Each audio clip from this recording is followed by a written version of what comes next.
नमस्कार दोस्तों, आप सभी का स्वागत है वंदे भारत न्यूज में। मैं हूं आपके साथ साक्षी गुप्ता। ये बढ़ते हैं कुछ खास खबरों के साथ। घर में 2 लोगों की हत्या हो चुकी है। बच्चों ने साल भर स्कूल जाकर पढ़ाई की। अब वार्षिक परीक्षा के समय ऐसा हो गया कि डर के मारे वे एग्जाम देने नहीं जा पाए। डर इस बात का है कि रास्ते में उनके साथ भी कहीं कोई वारदात न हो जाए।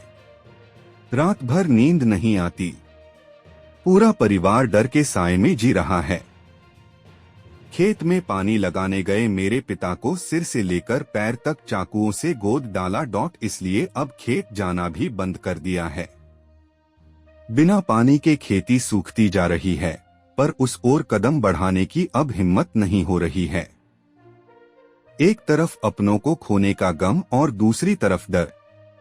जिंदगी नर्क हो गई है। रीवा के मनगवा थाना क्षेत्र के रघुनाथगंज चौकी के मनिकवार नंबर 2 गांव में 1 साल पहले सहस्कली की चाकू से गोदकर हत्या कर दी गई थी। इस मामले में ससुर हीरामनी वर्मा 58 मुख्य गवाह थे। आरोपी ससुर पर केस वापस लेने के लिए प्रेशर बना रहे थे।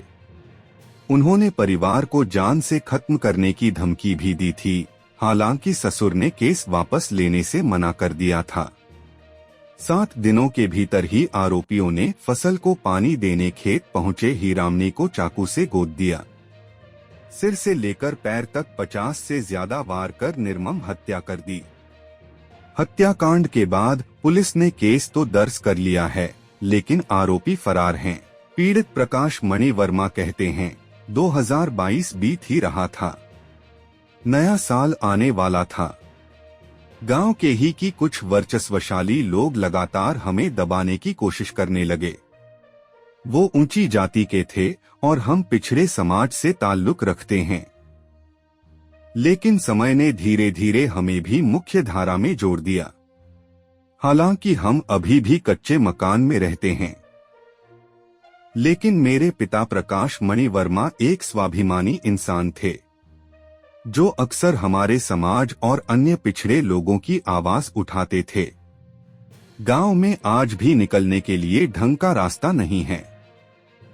आधी दूर तक पीसीसी सड़क है, लेकिन उसके बाद खेत की पगडंडियों से होकर आना पड़ता है। मेरे पिता अक्सर इन्हीं सब बातों पर खुलकर बोलते थे और लोगों की पीड़ा सुनकर वर्चस्व वाले लोगों की परवाह किए बिना विरोध भी जता देते थे। कई बार आरोपियों ने धमकाया था कि अगर जुबान पर लगाम नहीं लगाई तो बोलती हमेशा के लिए बंद कर दी जाएगी। कहते थे, अपनी औकात से ज्यादा उड़ने की कोशिश मत करो। 1-2 बार हल्की कहासुनी भी हो गई थी, जिसे उन्होंने अपना अपमान समझा। इसके बाद से वे षड्यंत्र में जुट गए। ये सब चीजें चल ही रही थी कि 10 दिसंबर 2022 को गांव के ही रहने वाले जयप्रकाश दुबे, किशन दुबे, संजीव दुबे और विजय दुबे चाकू लेकर हमारे घर पहुंचे। चाकू के अलावा उनके हाथों में लाठी डंडे भी थे।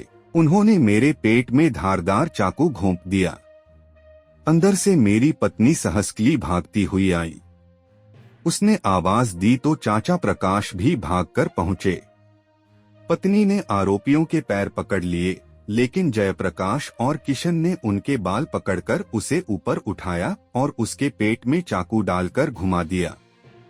धारदार और लंबा चाकू बच्चेदानी तक पहुंच गया।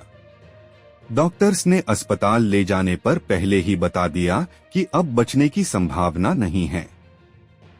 चाकू ने बच्चेदानी में घाव कर दिया है। अंत में 3 दिन बाद उसकी मौत हो गई। आरोपियों ने चाचा पवन का सिर भी डंडे से मारकर फोड़ दिया।